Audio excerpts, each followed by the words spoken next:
Are you like most sales and other professionals who want to grow their wealth faster than what they are currently doing through their company 401k, even with that company match, the stock market, or just plain saving money? Would you sleep better at night if you had the financial freedom to be job optional in just 3 to 5 years through investing in real assets? Maybe you don't want to stop working, but wouldn't it be cool if you could retire a decade earlier than most and do the traveling you and your family have planned for years while you're still young and can enjoy it? Let's face it, most busy professionals don't have the time or desire to take on more work outside of their W-2 to grow their wealth. On The Wealth Flow, each week we share the stories, the investments, and take a deep dive into the various asset classes that can deliver that accelerated growth to your portfolio passively. That's right, no extra work for you. Instead, we'll put your money to work. Learn what the 95% aren't talking about and join the top 5% of earners today on The Wealth Flow.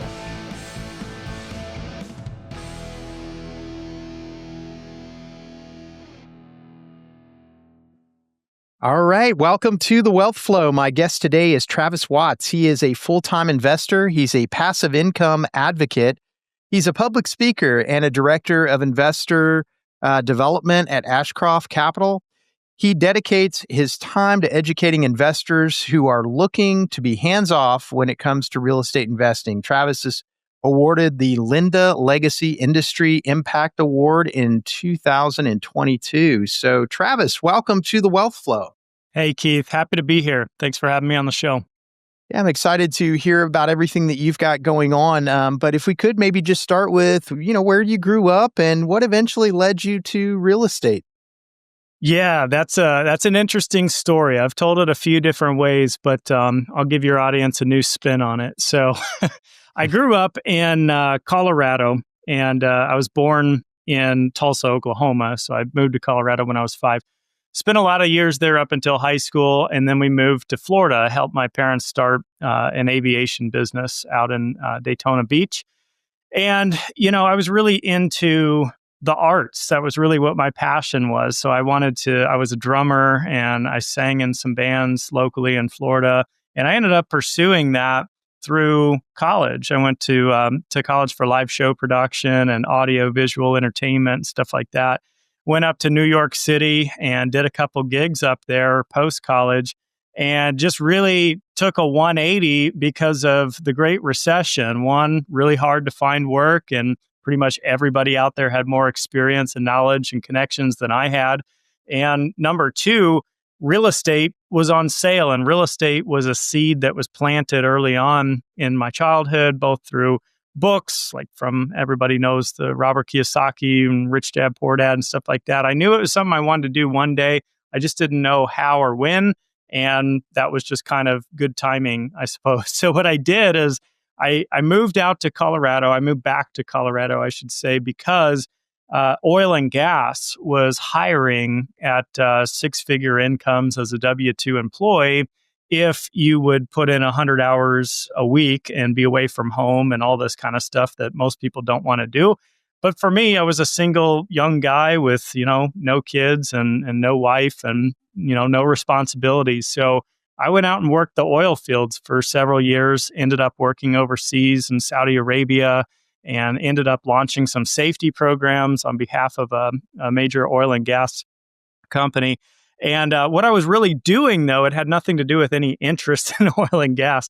It had to do with earning as much as I could earn and saving as much as I could save so that I could invest in real estate while it was on sale and depressed. So my start was in 2009, buying a townhome and then buying a second townhome and then getting into single family homes and then doing flips and then doing vacation rentals. And I did this stuff for many years until it got to a point where it wasn't very scalable for me anyway, with what little knowledge and know-how I had and lack of mentors and resources. And so a couple gentlemen were in an investor meetup group in Boulder, Colorado, and they explained what a real estate syndication was to me, what a real estate private placement was. And it turns out these guys have been doing this for 20 years as limited partners full time. This is all they did to earn money passively in a hands-off way. So I got really inspired by that, and I started running some numbers, and I thought, well,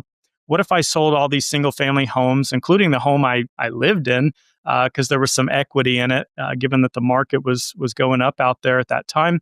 And I just started becoming a full-time limited partner investor. That began in 2015.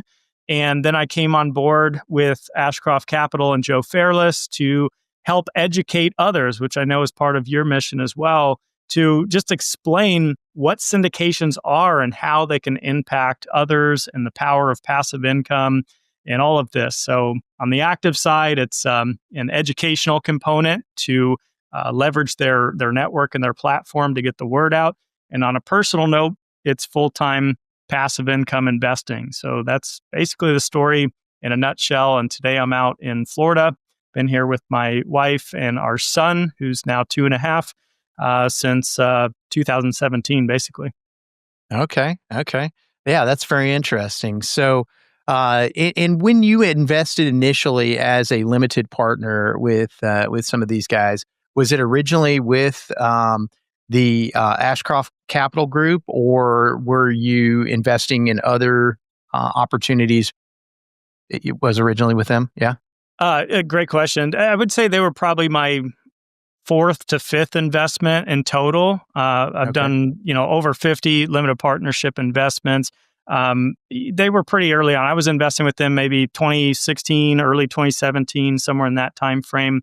And the reason that I reached out in 2019, after having been an investor for many years and kind of seeing some deals go full cycle and all this stuff, was that their criteria just met mine, and it was easy to understand their business plan. I was a huge advocate for their team. I was a word of mouth referral for them, just because, I love their team and what they were doing. So, but really I was starting to kind of branch out to educate others on my own.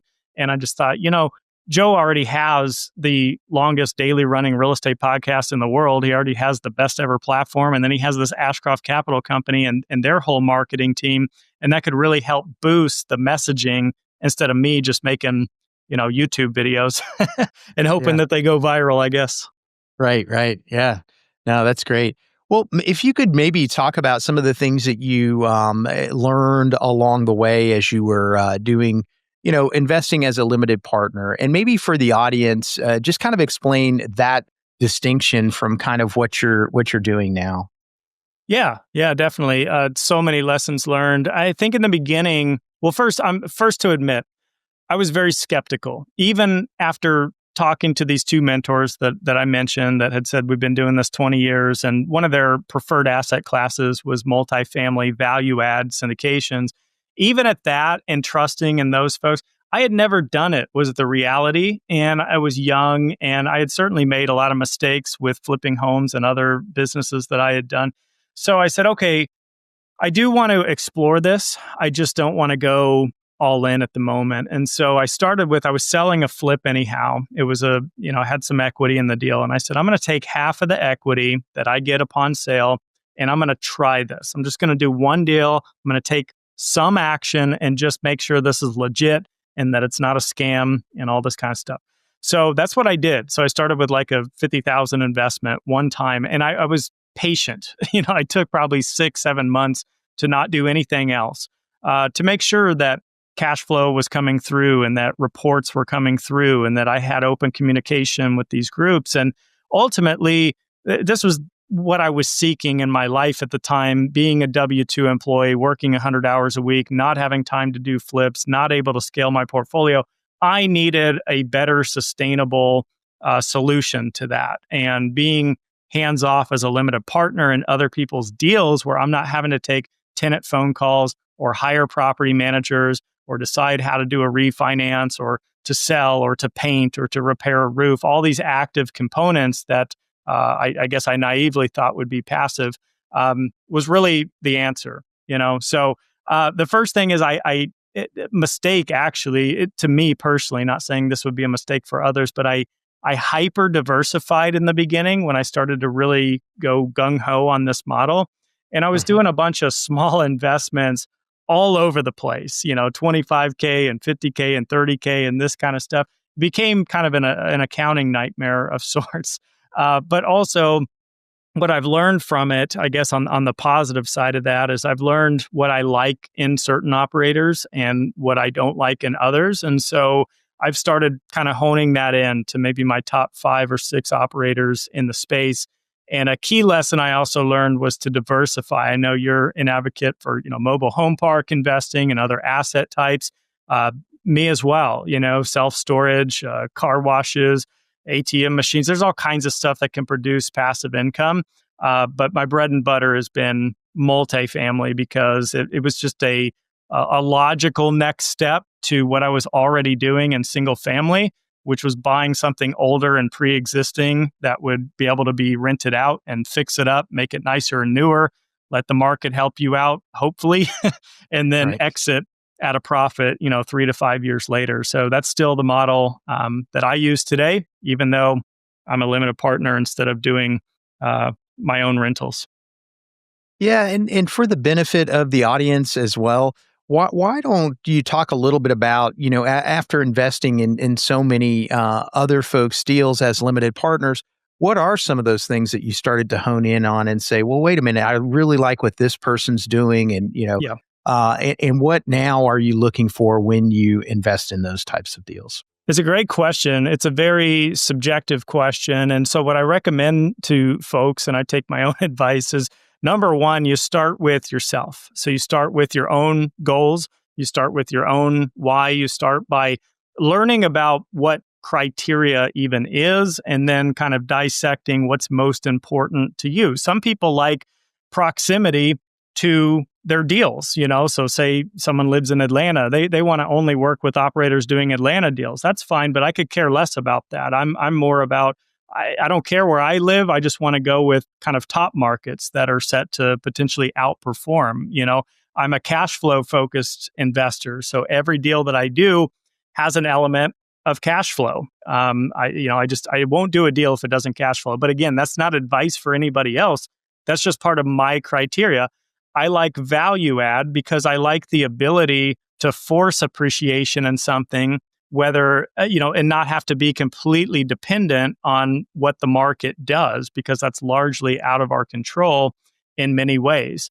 So I've learned a lot about, taking projections with a grain of salt. They are just that. They are projections. They are best guesses. They are, algorithms run and underwriting expectations. But in all reality, cash flow, if structured properly in a deal, can be one of the most reliable metrics to go by. So when I'm forecasting to the future, when I think about my portfolio 5-10 years out, I'm really just basing that off of what I think cash flow will be today and moving forward. And whether or not, you double your money in 5 years or whatever the old cliche used to be. If it happens, it happens. That's great. And if it doesn't, that's fine too, for me anyway. But we're all different, using different investment vehicles at different stages in life. So just start with yourself and start looking at those things. Now, real quick, just to help answer your question about operators, I think the number one thing that we have to look at as limited partners would be track record. So how many times have you done this? Have you bounced around to all kinds of different sectors, which can be okay in some cases, or do you hyper specialize on just one thing? There's pros and cons to all that kind of stuff. And, if you've had deals go bad, or you've had capital calls, or you've had paused distributions, just be transparent about it and let's talk about it. What happened? What lessons did you learn from that? It's not like because someone has, a check mark on any of those, I'm not going to invest with them. I just want to learn, what they learned from it and what they're doing differently to avoid that moving forward. So those are some of the things that I look for. And open communication, via email or phone call. It's just a thing with me. This applies to everything in life. I hate leaving, 3 voicemails with a person or 3 emails to a person after 2 weeks. It's like, just respond, even if you're out of the office, just like out of office reply, I'll be back next week. So those are a few things that I look for. Yeah, I think those are all great points. And it is funny. It's especially at the leading up to when you invest your money, the communication is very frequent. But then, as things maybe aren't going as well, or maybe they're just busy, it just takes a little bit longer sometimes, and that can be alarming for somebody who's put some money with you. So I think those are all really, really good points.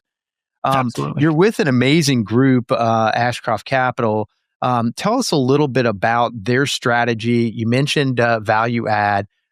Maybe for the benefit of the audience, you also mentioned the forced appreciation, but tell us a little bit, give us some examples of that. What are they doing to add value to some of these properties? And then I'd love to also hear just geographically where Ashcroft is focused with their multifamily. Yeah, happy to share. So with the entire existence of our company, we've been Sunbelt investors, so the Southeast, a lot in Texas, a lot in Florida, a lot in Atlanta and submarkets of Atlanta. And then we've branched into North Carolina in Chapel Hill, submarket of Raleigh-Durham.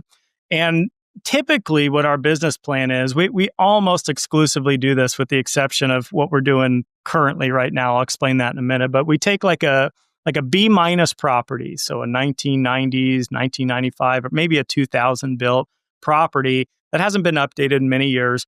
And we're enhancing the first thing we do is we rebrand. We have our own brands, the Halston, the Elliott. The Halston's for our higher end, newer, nicer luxury product. The Elliott's for the more vintage, older product. They're just different styles of how we do value add renovations. We're going to renovate units, renovate the clubhouse, renovate the landscaping, renovate the amenities, rebrand, as I mentioned, new website. And we're a group that's fully vertically integrated. And we waited for many years till we hit scale to do this. But what I mean by fully vertically integrated is we have our own property management company. The only client of Birchstone Residential is Ashcroft Capital. We have our own in-house construction company. And now we have our own trademark procurement process called Sure Home, where we're buying materials for renovations direct from manufacturers, having them shipped from overseas to Dallas, where we have warehouses. We're packaging up kits, and we're shipping those kits in a shipping crate on-site to our properties when we close them so that our on-site team can get started and get through turning units over in about 14 to 21 days, depending. And the materials that we're shipping is basically everything you're going to need except for the heavy, bulky items like countertops, like flooring, like appliances, windows. This stuff gets sourced locally in the particular market. But what's in these kits would be your light fixtures, your door handles, your ceiling fans, your shower rods, your cabinet pulls, the paint and backsplashes of materials and stuff like that. So it's just ready to go when it gets on site. And so that's cut down on supply chain disruption. It's cut down on a lot of the inflation we've seen over the last few years. And I think most importantly, just expediting timeframes saves everybody money. And now not having to rely on third-party contractors where you have extra markups and things to deal with there. It's all in-house and managed by us. But the reason we really did this was the pain points and the challenges that we were running into. The lack of transparency, the lack of hired talent, with a third party, the lack of infrastructure of the groups that we were using as we were rapidly growing as a company. Right before we went vertically integrated, our property management company, when they were third party, we were 40% of their client portfolio. So, and they manage properties for a lot of different groups. So you can see how, that was starting to not be a scalable model for us, or I should just say not as efficient as it could be. So those are some things that set us apart. Forcing appreciation is just, taking that old 1995 unit that looks outdated and old, and renters know it, and they're not willing to pay market rent for it because you're moving into 1995, and who wants to do that? So we're coming in to make it a 2024 looking, appealing building and unit and gym and clubhouse and swimming pool and ping pong tables and hammocks and all this kind of stuff. So that we can compete with the newer, nicer product that's in the market. So we can justify lifting rents because it truly is a much nicer product when we get done with it. Okay. And how about flooring? Are you shipping that to the warehouses and or is that We're being not. sourced No, locally? that's all Okay. sourced locally. So countertops, flooring, some cabinetry, it depends. Appliances, windows, AC units, all the heavy, bulky things are really sourced locally. This is just most of the interior, smaller stuff that we're packaging into these kits. Yeah. Okay.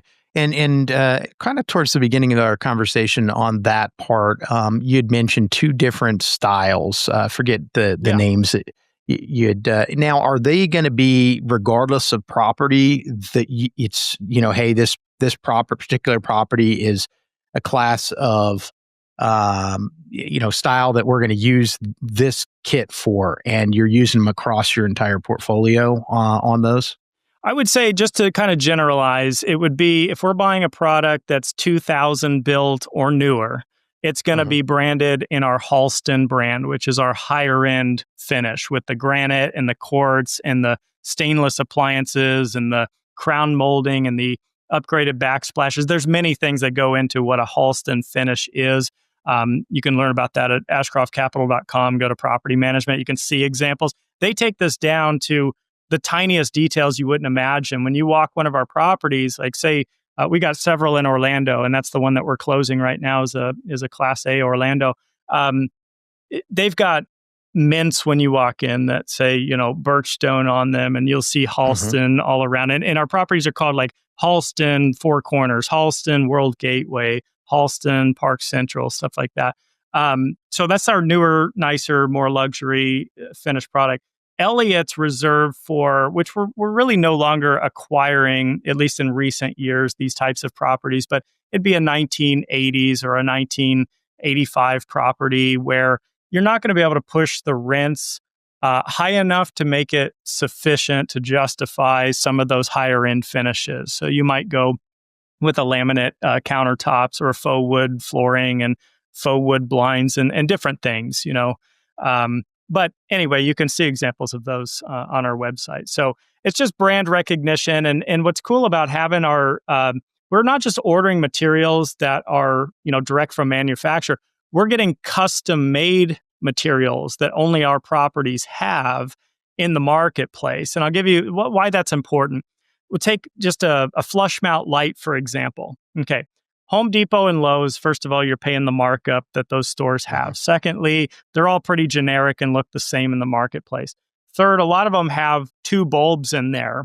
Okay. And even if they're LED, you got two bulbs to worry about. One's always going to go out before the other. So ours have one bulb, LED, highlighting from it. And then we have parts that our on-site team can replace instead of having to replace the entire light if it were to get cracked or broken or whatever happens. So we can just go slip a new piece of glass into that light, which could save $25, $30 every single time that event occurs. So it's having that type of efficiency, as well as when something's trending, like right now, let's say matte black finish is trending.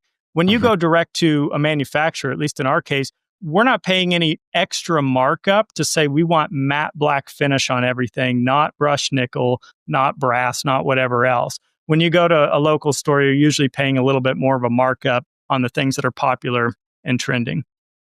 Yeah, that's pretty awesome. Just really have it dialed in. So that's cool. So as far as those two different styles, that's actually part of the name, as you mentioned, like the Holston, it's part. So and then you mentioned we were talking a little bit ahead of the show that you have some. What's if you may not know off the top of your head, but give me an example of one in San Antonio, and I'll check it out. Yeah. So we started in Dallas, Fort Worth, and as a company. And so all of our initial, call it 15 to 20 properties were Dallas, Fort Worth. We then went out into Florida, in Orlando and Jacksonville and Sarasota and Tampa and Fort Lauderdale. And then we went into Atlanta and submarkets there. And then we went into North Carolina after that. So we don't have any San Antonio. We have done a Houston in the past, but at ashcroftcapital.com, you can click on portfolio. You can see what's current and what's already been sold. And you can get a glimpse of these properties, their locations, and it directly links you right to their website too. So if you're ever up in Dallas, take a look, or you can run a Google search, just put in Halston apartments, and you'll find a multitude of apartments there. Cool. Sounds good. And so tell us, let's talk maybe a little bit about what you're seeing in the marketplace right now. Obviously, the environment has changed a little over the last year. So let's maybe talk a little bit about that. What are you seeing, and kind of what strategies and opportunities do you see ahead? Yeah, this is a big reason I was excited to get on your show, because I got to thinking, I've largely scaled back from doing guest podcasts, and I ran a series with Joe Fairless under Best Ever for almost 5 years called Passive Investor Tips. And I retired that series, ending it with a book conclusion earlier this year.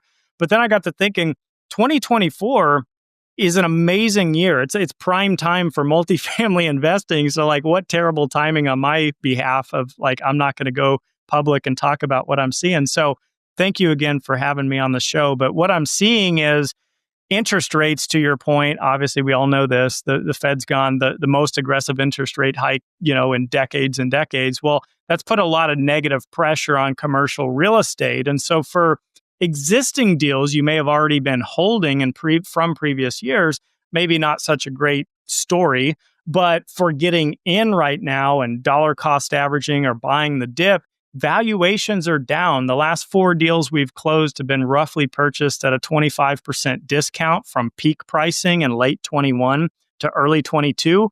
And right now, we're buying in Orlando a Class A 2021 built 354 unit property at a 5.5% cap rate, which was unheard of in years prior. If you back up to 21 and you say $100 million purchase price, we're talking about a Class B value add 1990s property. Now we're buying a Class A property, at these types of discounts. So that's the biggest thing probably, is just that the window here of depressed valuations is going to be very limited, as it most often is. If you look back at history, even if we're talking about stocks, it may take the stock market 10 years to develop a full cycle bull market, and then maybe 2 years of a downturn, and then it's popping right back up again. So we're already past a 2-year mark in a downturn for commercial real estate. And now you're starting to see Blackstone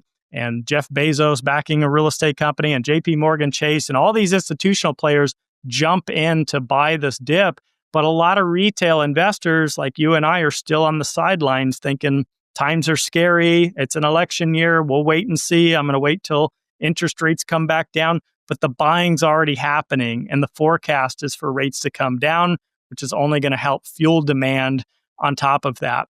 The second thing to think about is new building permits are so far down from the peak. I mean, we're getting down to the lows of new development starts that we saw in like 2010, right? So like 14 years lows is what we're at. Now, why that's important is because think about buying the dip today. We'll use that Class A property as an example at a 5.5 cap. Developers have largely pulled out, of course, not entirely, but largely 45, 50% from the peak. Some suggestions saying it could go as low as 70% down from the peak. And now what happens in 5 years from now? The demand just keeps it. The National Apartment Housing Council says we need 4.3 million more apartment units to be built between now and 2035. Okay, so in other words, we're already lacking sufficient housing as a nation. Developers have pulled back from creating new product, and existing product is at pretty substantial double-digit discounts right now. So that's really what the opportunity is. And now couple all that, the last data point I'll share with you here, is we've got the largest gap in history between a mortgage payment and your average apartment rents nationwide, nearly $1,000 per month differential. And you got to think, as we homeowners know, your mortgage payment's the minimum payment you're going to make. You got to also factor in property tax and insurance and HOAs and maybe special assessments in some cases, and all the maintenance that goes with homes and all that kind of stuff. At least with apartments, it's pretty much fixed as far as what you're going to pay month to month, aside from utilities and things like that. So again, just furthering the point that so many people are priced out of the single family home market right now. we're already behind. And right now there's a sale happening. So as we look on this side of the equation at the stock market hitting a near all-time high, and this side of commercial real estate being at a discount right now, just something to consider for those looking to diversify and try something different. Yeah, for sure. Great point. How about with some of the education and stuff that you do, Travis? What are some of the surprises that you see, or maybe misconceptions that as you're working with people that they have when it comes to investing in real estate?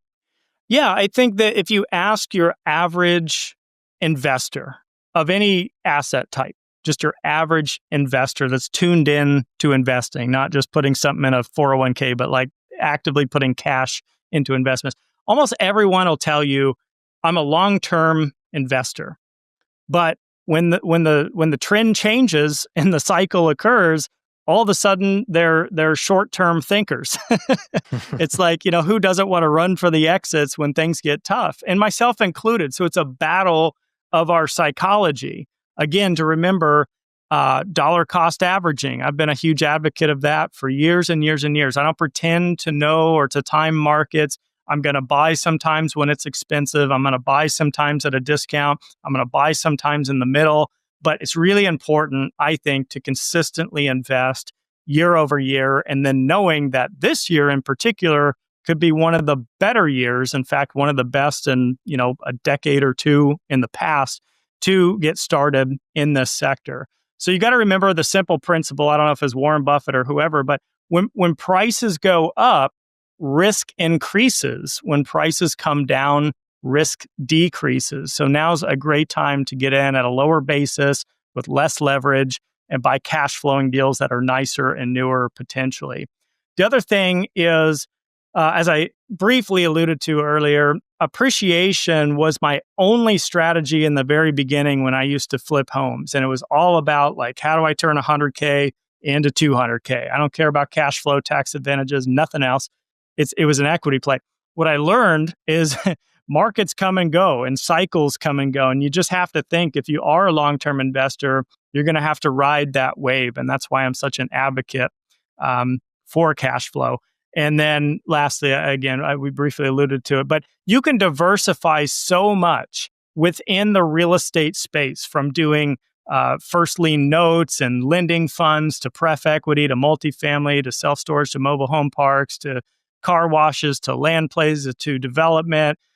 Some deals are going to have fixed rate debt. Others will have floating rate debt. Some will have low leverage. Some will have high leverage, different geographies that you can invest in. So, a lot of people just kind of generalize real estate, right? And they say, well, I'm this percentage stocks, this percentage real estate. What does that even mean? This percentage real estate? Like you could have 100% real estate portfolio, in my opinion, and be very diversified across different sectors and asset classes. So the point is, there's a lot you can learn. There's a lot you can do. You just have to find out what's important to you, whether it's more of an equity focus and growth, or whether it's more of a cash flow, or whether it's a hybrid between the two, and then just start plugging in deals that make sense with top operators that have a proven track record and experience. Yeah. And as far as with Ashcroft, and this may have changed over the years, maybe it hasn't, but as far as a hold period when you're working with your investors, what is the strategy? The strategy is that we target properties that are 200 to 600 units in size and have a value add component. So we have to look at that and think, okay, are we talking about 600 units that 100% of them need value add? Or are we talking about a 300 unit where half the units have already been turned by the previous owner? So the point is, we typically take about 3 years to complete a business plan. But again, that's subjective depending on what property. Whatever the case, we look at how long do we think we're going to take to complete it. And then we tag on an additional 2 years.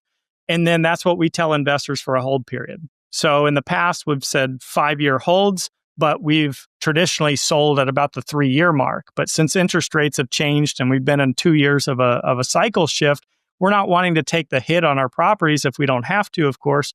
So some of these may turn into 2 years more of a hold period. But, and here's a good case study for everybody listening. As an investor, as a limited partner myself, I've invested with groups that never project to sell. They go in, they value add, and they cash flow, and they refinance when it makes sense. And who knows, I could be in these deals for 20, 30 years. I literally don't know. And then I've worked with a lot of groups like Ashcroft doing 3 to 5 year turnarounds.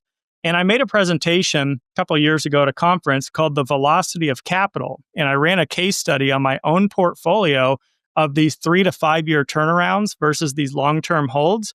And, the average returns on these 3 to 5 years was much higher. I averaged between about, I forget exactly what it was, 18 to maybe 21% annualized on average. And of course, before this latest market cycle as a caveat. But the ones I've held long term since, say, 2016 or 17 have great cash flow today, but you're always having to hold back a lot from cash flow for CapEx reserves and other maintenance things that are going to pop up, and increased insurance and increased property taxes, or maybe your debt starts to amortize and it brings your cash flow down. So it's kind of like one of these 2 steps forward, 1 step back, and 2 steps forward and 1 step back. And again, pros and cons. I'm not knocking that business model because obviously I do it and I will continue to do it for that matter for strong cash flow in the future. But I really like the velocity of capital, which is keeping your capital working. Okay, as soon as you can buy something, fix it up and get a higher valuation and make a solid return, do it. And either 1031 exchange or pay the applicable tax and diversify and move on. That's how I've treated my portfolio since 2009. Yeah. Okay. And as far as maybe going back to some of the LP investments that you've made, you've mentioned some various asset classes. I know obviously you focus mainly on multifamily for your active investing right now. But what are some of the other ones that have been impressive to you? That you've had interest in investing at least passively through. Yeah, good question. So I created something for myself years ago called the 8% rule because I was trying to figure out how am I going to live and sustain off of cash flow or passive income? And a lot of your listeners and yourself included may be familiar with the 4% rule, which everybody talks about in the stock world. You have $1 million portfolio. Now you retire, you withdraw 4% a year, which is $40,000, and that'll sustain you, maybe for the rest of your life, statistically speaking, who knows? But I was like, okay, how do I get there quicker? The 8% rule suggests that I live on just solely cash flow, and then any equity appreciation is just kind of the icing on the cake. So I say that to say this, and that is, I like mobile home parks and have for years because they often offer a higher cash flow yield, and multifamilies had a much more compressed cash flow yield in recent years. So as I'm trying to maintain that 8% level, it doesn't help to go all into new deals that maybe cash flow at 5% because I'm not hitting that metric, even though I have other deals in my portfolio that are much higher cash flow. So I'll use it for that in the same way that I'll do note lending sometimes at 10 or 12% annualized, paid on a monthly basis to kind of average out some of the lower yielding plays that are out there. I really like self-storage. And the thing that stands out on that to me is that when you have an apartment unit, say you're charging $2,000 per month, well, reasonably speaking, you can only increase rents a modest amount before you get a lot of pushback and possibly into some trouble. You can't just go jacking rents from $2,000 to $4,000 a month. It just doesn't work that way. But with a lot of self-storage, you could be charging $100 a month upon acquisition and do some value add changes and start charging $150 a month. That's a 50% increase in your rents. And you may still be able to be stabilized and occupied at those levels. That may be an extreme case, but I'm just saying you can't go jacking rents 50% on multifamily, but you can do that in other asset types. And the average person, myself included, frankly, wouldn't really care. If I need a storage unit and it's adding value to my life, the difference between 100 and 150, whatever, it's less than a cell phone bill. So yeah, no, that's a good point. And then what have you utilized any of the depreciation, that kind of thing? Maybe if you want to speak to that a little bit about some of the advantages. Yeah, huge advantage. Here's the funny thing. I always joke that I never got into real estate for the tax reasons, which is 100% true, mostly because I didn't understand them. I stay in real estate for the tax advantages because they're huge. If you really dig into this topic, they're huge. So I read a book years ago, Tax-Free Wealth by Tom Wheelwright, one of the Rich Dad advisors with Robert Kiyosaki, and he just got the wheels turning, if nothing else. I mean, that's a great book. I don't know how relevant or up to date it is today in 24. It was written many, many years ago, but it starts to help you understand that really this tax code that we have, as intimidating as it is mostly opportunities to save on taxes. This is not a rich versus poor and a wealthy versus middle class. This is this is that most poor middle class, statistically speaking, aren't tuned into the tax code at all. And most wealthy are, because they're making more money and it's more in their interest to learn how to, adapt it to benefit them. I would just suggest using, if you can, a tax strategist. That changed my life. I used to use a tax preparation service early on. Then I used a single CPA that didn't specialize in real estate. And then when I finally got to the point of hiring a tax strategist, and let's say I paid double every year what I used to pay, they were literally saving me tens of thousands of dollars every single year on things I could have been doing the whole time. We had to go back and amend 3 years of taxes, which is all we could do. And then we started a new plan moving forward. And man, the ROI on that, you guys, if you think about it, for a lot of people, by the way, investing in something like that could be a far better ROI than just an investment itself. If you haven't done things like this and you don't know how to, hire a tax strategist for $4,000 and then save 20 grand in taxes potentially, that's just a lot better than going into any kind of stock market or real estate deal in most cases. But anyway, I digress. That's been a huge game changer. So you get flow through depreciation, you get some bonus depreciation, which Trump put in the tax code 2017 with the Tax Cuts and Jobs Act. It's been phasing out, but there's a lot of talk about bringing it back. And of course, Trump suggests he wants to bring it back if he wins the election or whatever. But whether or not they do, it just helps accelerate your tax benefits. So long story short, not a CPA, not giving anybody tax advice, but when I'm going into a value add deal that's cash flowing and I'm getting monthly distributions paid to me, I'm usually showing a loss on paper for tax reporting purposes, a bigger loss, I should say, than what I'm pocketing in cash flow. Therefore, technically, I'm losing money on paper for tax purposes, but I'm actually generating income that I can go use in a practical way month to month. So that's a pretty special thing. And it really adds up as you snowball your portfolio and becomes a lot more relevant and impactful the longer you're in this game. Yeah, for sure. Anything else that you feel the audience should know that maybe we haven't gotten to, as far as whether it be multifamily, any of the stuff that you work with folks on when you're educating them, that kind of thing? I would just say there's so much great content these days. Your podcast, the best ever podcast. I mean, I've put out hundreds and hundreds of episodes. There's just so much. Like you just don't need, in most cases, to go, pay for formalized programs or these pyramid programs where you're paying $50,000 for a conference. Like, ignore that stuff.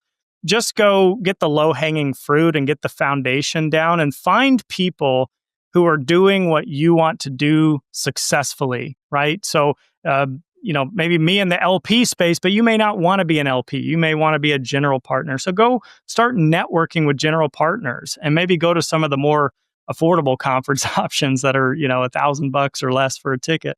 But networking is really how it's all done. If I think about the most fundamental changes in my strategy and success over time, it was because I spoke with someone that had a better idea than I had, and I started to mimic what they were doing, and then I got results. And you can do it on a smaller scale. That's the cool part, is, you could idolize a Warren Buffett, and even though you may not have $100 billion, you can look at what he's doing strategically. You can read the book, The Intelligent Investor. You can do what he's doing on 1,000th of the scale in your own way and get similar types of results, not dollar for dollar, but perhaps by percentage or whatever else. So something to think about.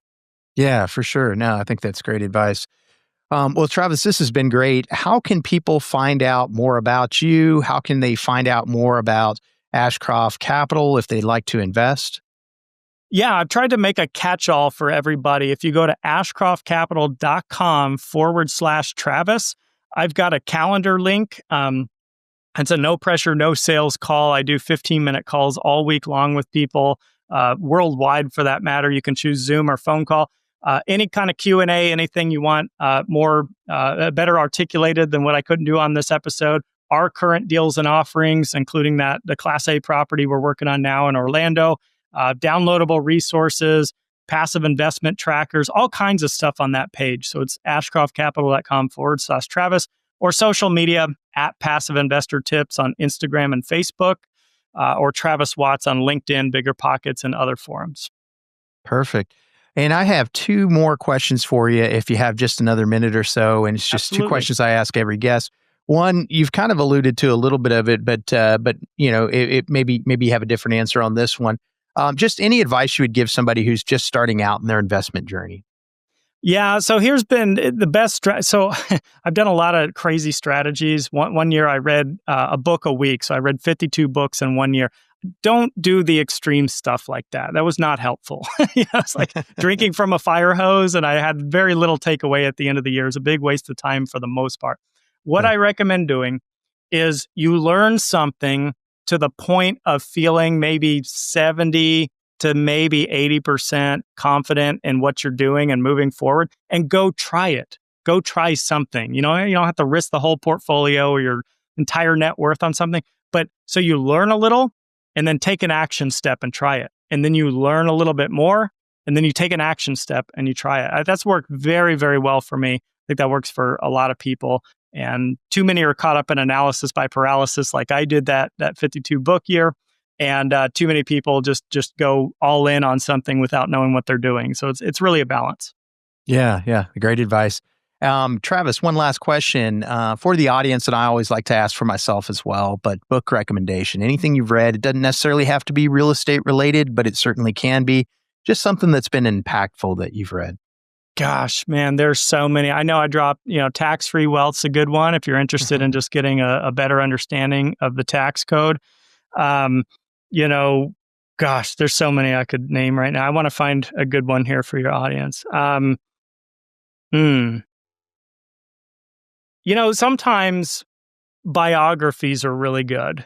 So right now I'm listening to the Vanderbilt story, narrated by Anderson Cooper. And their inspiration, I like to listen to them at night because I like to fall asleep with inspiration. And it kind of helps unlock your mind a little bit from the mundane and the tasks and the work and the responsibilities of life. And you start thinking about, the parallels between successful people, perhaps, or idols of yours. It's really good, I think, to not just read how-to books, which I did for many, many years. And it got to be like I was in college or I was a student doing homework every day, 7 days a week. It just wasn't healthy, I don't think. So pick up a biography to change things up and listen to somebody that you admire or would like to learn from.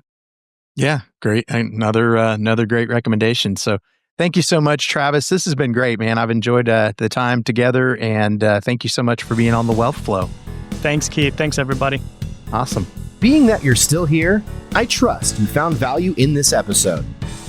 I personally wish I would have known these guests and strategies when I started my wealth creation journey. Go to wealthflow.capital to subscribe to our newsletter. And as a free gift, we will send you our quarterly market report and the top 10 things to look for in an investment opportunity. Take a minute to give our show a rating and review. Help us reach 1 million professionals by subscribing and sharing this episode with someone you know who could also find value in it.